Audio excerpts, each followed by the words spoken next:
If God exists, he is perfectly good. This is the position of traditional monotheisms, such as Christianity. Not only does a supernatural creator exist, but he is maximally good and cares about you and me on a personal, moral level. But there's a famous problem with this view called the problem of evil.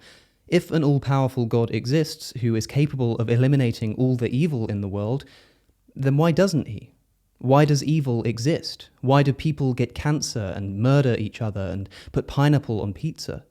The atheist philosopher J.L. Mackie famously concluded that since if a good God existed, he would want to remove all evil and would have the power to do so, the existence of evil in the world therefore shows that a good God doesn't exist. Okay, you probably already know this, but here's something for your attention. Religious believers have many, many ways in which they respond to the problem of evil and defend the idea that a good God exists despite the existence of evil. Call this the good God hypothesis. Religious defenses of the existence of a good God in response to the problem of evil are sometimes called theodicies and include arguments like evil is necessary to obtain higher order goods, or evil exists due to human free will, things like this. But today, I want to show you why most theodicies that the religious put forward to defend the good God hypothesis can actually be reversed and used with equal plausibility to prove that if God exists, he is in fact maximally evil. And we can call this the evil God hypothesis. Now, hold on though, this is ridiculous. Obviously, God can't be maximally evil. That's a ludicrous suggestion. Clearly, the world could be worse than it is, and a maximally evil God would make it worse. And clearly there's so much good in the world as well. Beauty and love and laughter.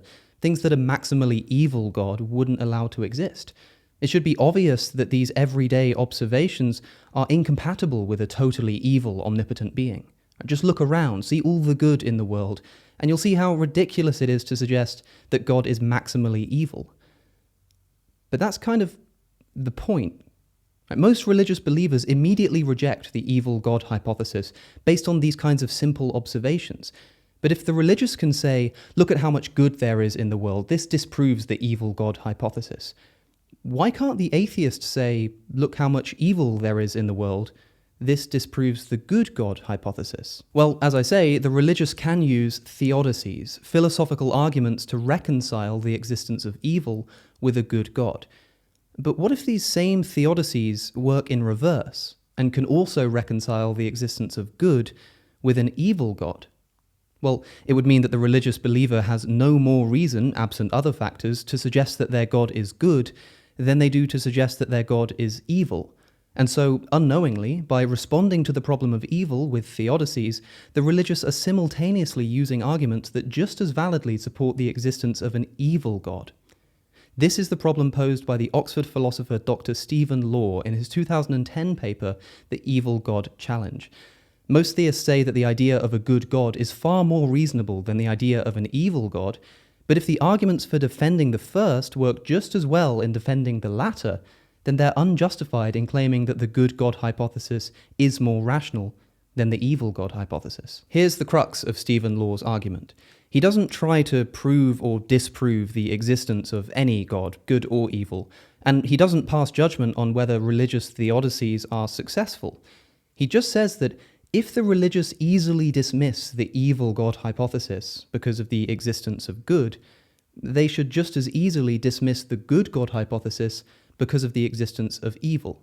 But if the religious think that theodicies can defend the good God hypothesis against evil, then they should also think that these same theodicies can defend the evil God hypothesis against good. He says, and I quote, "Theists typically dismiss the evil God hypothesis out of hand because of the problem of good. There is surely too much good in the world for it to be the creation of such a being. But then why doesn't the problem of evil provide equally good grounds for dismissing belief in a good God?" Okay, so to understand this challenge properly, because it might well not be clear yet, we need to return to the good God hypothesis and the problem of evil. How do, say, Christians defend the good God hypothesis against the existence of evil? Well, let's have a look at three of the most popular examples of theodicies that are widely used by the religious, and you've probably yourself heard them before. First, evil exists because God gave humans free will. For human beings to be truly good and be able to love God, they need to do so freely. Right? If we were all robots, determined by God to always do what was good, we'd be compelled into loving him and doing good deeds, which isn't true love or true goodness at all. Right? Loving someone because you're forced to isn't really love. It has to be given freely. So God thinks a world in which there is free will is far more valuable than one without it, and he gives humans freedom to do as they please. Unfortunately, to be truly free, we need to have the freedom to choose evil. And many humans do, and that's why evil exists. It's the price we have to pay to be able to be genuinely, freely good as well. We can call this the free will theodicy. Here's a second one. Evil exists because it is necessary for higher order goods to obtain. For example, take the good of bravery. Bravery can only exist in the face of danger. Right? If there's no such thing as fear and danger, there can be no such thing as bravery. Similarly, without the existence of uncertainty and trepidation, there can be no such thing as hope. So God allows these lower order evils because they're needed to produce desirable higher order goods like bravery and hope, which only exist as responses to evil. We can call this the higher order goods theodicy. Finally, here's a third theodicy. Evil exists because without it, we couldn't have a conception of good. If everything was good all the time, we wouldn't notice it, and so couldn't appreciate it. As C.S. Lewis timelessly put it in a slightly different context, a man does not call a line crooked unless he has some idea of a straight line. Unless we know what evil is, we can't know what good is, since we have no reference to compare it to, and so we could never even recognize its presence. We could never truly appreciate it. So call this one the appreciation theodicy. Okay, so there we have arguably the three most popular ways in which the religious defend the existence of a good God against the problem of evil. And most religious people watching this will probably subscribe to at least one of them. But what has this got to do with the evil God challenge? Well, Stephen Law asks us to consider the existence of a maximally evil God. This would, of course, disprove Christianity and religions like it, because the Christian God is a good God. So, Dr. Law asks, how might the Christian respond to the suggestion that God is actually maximally evil? Well, the answer would be what we could call the problem of good. Right? If a maximally evil God exists, why is there so much good in the world? Why isn't there more evil and suffering? And more troublingly, many people around the globe live peaceful, lavish, and wealthy lives, even if not everyone does. But surely if God was maximally evil, then we'd all be living horrible lives, all homeless and poor and sick. Right? The existence of such lucky people living in luxury seems to suggest that God can't be truly maximally evil, because if he was, they wouldn't exist. Now, Stephen Law's point is that most religious people reject the evil God hypothesis because it's so obvious that we're not living under the most evil circumstances possible. But now, hold on. I just offered three theodicies that the religious like to use to defend the existence of a good God. But what if we can use the same theodicies to defend the existence of an evil God, despite the existence of all this good in the world? Well, as it turns out, we can. And let me demonstrate this to you now by defending the evil God hypothesis against the existence of good, using exactly the same theodicies that I used a moment ago to defend the opposite. So, if God is maximally evil, why does so much good exist in the world? Theodicy number 1, the free will theodicy. Good exists because God gave humans free will. For human beings to be truly evil and to be able to harm each other maliciously, they need to do so freely.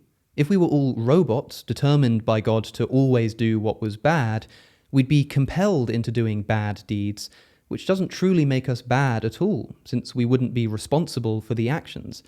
As Stephen Law writes, an evil God could have created a universe populated with puppet beings that he ensured always behaved unpleasantly, but the behavior of such puppet beings lacks the dimension of moral responsibility that transforms such acts into actions of the most depraved and despicable kind.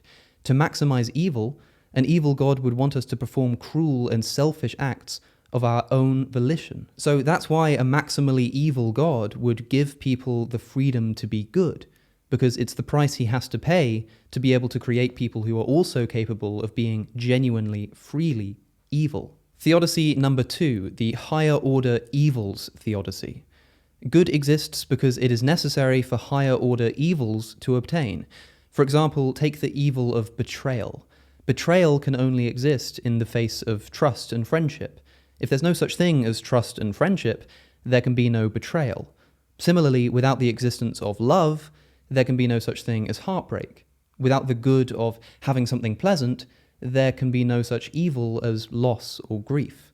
So God allows these lower order goods, like trust and pleasantness, because they're needed to produce desirable higher order evils like betrayal and heartbreak and loss and grief. So God allowing these goods to exist is actually a way to maximize evil overall. Theodicy number 3, the appreciation theodicy. This is the most interesting to me. Good exists because without it, we wouldn't have a conception of evil. If everything around us was evil and depraved all the time, we wouldn't truly appreciate it, because we'd have no context or reference for comparison. By providing a world containing lots of beauty and virtue, evil God provides a contrast against which we can fully appreciate how bad the existence of evil is. As Stephen Law puts it, if everything were uniformly, maximally ugly, we wouldn't be tormented by the ugliness half as much as if it was peppered with some beauty. Not only this, but consider the fact I mentioned earlier that some people have wonderful, luxurious lives, and this seems to suggest that God isn't maximally evil. But by allowing some people to live in luxury, it makes it all the more painful and depressing to live in poverty and sadness. The fact that a homeless man is living on the street and freezing to death in the winter is surely evil. But if that man is freezing to death right outside a mansion in which other people are living comfortably and warmly in luxury, doesn't this make it more evil that the homeless man is freezing to death? Isn't it more bad to think that someone is suffering when there are others who are not and who have the capacity to help him but refuse? By allowing some people to live luxurious lives, evil God makes the suffering of others all the more acute and impossible to bear. And the randomness of either being born into wealth and health or poverty and sickness makes being born into the latter all the more evil, since it's so arbitrary. So to maximize the suffering of those people, an evil God would allow some people to live luxuriously to provide a painful point of comparison. So what does this all show? Well, it shows that if you're a religious believer who thinks that these kinds of theodicies work to rationalize the existence of a good God, you should be aware that they work equally well to rationalize the existence of an evil God, as I've just shown. And if you're convinced that the good God hypothesis is far more rational than the evil God hypothesis, you'd better find a special reason to justify this position. Unless you're willing to grant that both hypotheses are equally plausible, you shouldn't so easily dismiss an evil God because of the problem of good, if you're not also willing to dismiss a good God because of the problem of evil. Now, to be clear, I'm not trying to argue that an evil God actually exists, or even that these theodicies are bad theodicies. I'm just trying to say that if you think these theodicies succeed in defending a good God against evil, you should think they work equally well to defend an evil God against good. And I'm pretty sure that this is all Stephen Law is saying too. I mean, I don't know that, I'm not Stephen Law, but Stephen Law is Stephen Law, so why don't we ask him? The theist typically has a kind of belief system put together with various arguments for defensive moves and so on. And it's striking to what extent you can build a very similar kind of belief system around another core belief that there's an evil God, which the theist will typically reject as absolutely absurd. And really the point is this, that they're right. It is. It is completely absurd. Right. Notwithstanding all of the clever, convoluted maneuvers that I might engage in order to defend this belief system, their first impression is completely correct. It's ludicrous. You need only look out the window to see that this is not the creation of a supremely powerful and malevolent deity. And if that is true of an evil God, then it can be true of a good God too. And for this argument to work, you don't actually need to offer any analysis of whether the religious theodicies, the defenses against the problem of evil, are good or bad. You don't comment on whether they're good or bad. You just No. say, if you believe these and if you think that they're sound, if you think that they work, you should be aware that they also work just as well to defend the hypothesis that God is maximally evil. And if you find that ridiculous, maybe you should question the theodicy in the first place. Yeah, exactly right. Yeah. My thanks, of course, to Stephen Law for letting me pick his brain a little bit. Now, just before I go, I've got a fun announcement. I'm going to be speaking at Vegan Campout 2021. Vegan Campout is the UK's biggest vegan festival. It's like Glastonbury for the plant-based. And it's going to be held on August 20th to the 22nd. It's 3 days of camping, of course, but also with talks, live music, after parties, and a huge variety of amazing food. And check out the lineup. Russell Brand is going to be there, as well as Joey Carbstrong, who I've had on my podcast before, along with Chris Peckham, Heather Mills, and Patrick Baboumian, who you may recognize from the Netflix documentary The Game Changers. You'll also get to see Benjamin Zephaniah and P Money at the music stage. And of course, I'll be giving a talk too, and will be around for the whole festival.